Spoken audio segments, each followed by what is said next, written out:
കുറുന്തോട്ടിക്കും വാദമോ. സാധാരണ ഒരു ചെറിയ പനിയോ ജലദോഷമോ വന്നാൽ നമ്മൾ ഡോക്ടേഴ്സ് കേൾക്കുന്നൊരു ക്ലീഷേ സ്റ്റേറ്റ്മെൻറ്റാണിത്.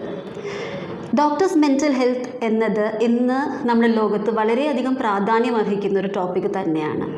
ഫിസിക്കൽ ഹെൽത്തിനെ പറ്റിയിട്ട് എല്ലാവരോടും ഉപദേശിക്കും, നമ്മൾ ഫോളോ ചെയ്യാറില്ല. മെൻ്റൽ ഹെൽത്ത് എന്നൊരു ഡിപ്പാർട്ട്മെൻറ്റ് അല്ലെങ്കിൽ ഒരു വിഭാഗമേ ഇല്ലാത്തുള്ള രീതിയിലാണ് പലപ്പോഴും നമ്മുടെ ഡോക്ടേഴ്സിൻ്റെ രീതി. ബാക്കി ഒരു നോർമൽ അല്ലെങ്കിൽ യൂഷ്വൽ പോപ്പുലേഷൻ, ലേമൻ പോപ്പുലേഷനെ വെച്ച് നോക്കുമ്പോൾ നമ്മുടെ ഫിസിഷ്യൻസിൻ്റെയും മെഡിക്കൽ ഫീൽഡിലുള്ളവരുടെയും ഇടയിലുള്ള ബേൺ ഔട്ട്, ഡിപ്രഷൻ, ആങ്സൈറ്റി എന്നിവ 2 മടങ്ങ് 2 times more than the general population എന്നുള്ളതാണ് റീസെൻറ്റ് സ്റ്റഡീസ് കാണിക്കുന്നത്.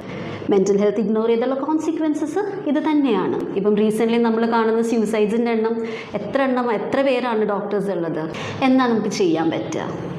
ഏറ്റവും ആദ്യം അല്ലെങ്കിൽ ഏറ്റവും പ്രധാനപ്പെട്ട കാര്യം ഞാൻ പറയുന്നത്, ജസ്റ്റ് ഹ്യൂമനൈസ് യുവർ സെൽഫ്. നമ്മൾ സൂപ്പർമാൻ്റെ കേപ്പിട്ട് ഒരു സൂപ്പർ ഹീറോയോ അല്ലെങ്കിൽ ഒരു ഡെമിഗോഡോ ഗോഡോ ഒന്നുമല്ല.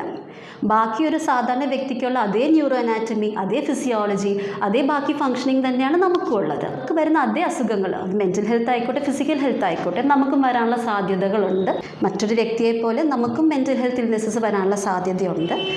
ആക്ച്വലി കൺസിഡറിങ് നമ്മുടെ ഒരു വർക്ക് പ്രഷർ, നമ്മുടെ അവേഴ്സൊക്കെ വെച്ച് നോക്കുമ്പോൾ ഒരു ഹയർ ടെൻഡൻസി തന്നെ ഉണ്ടെന്ന് പറയാം.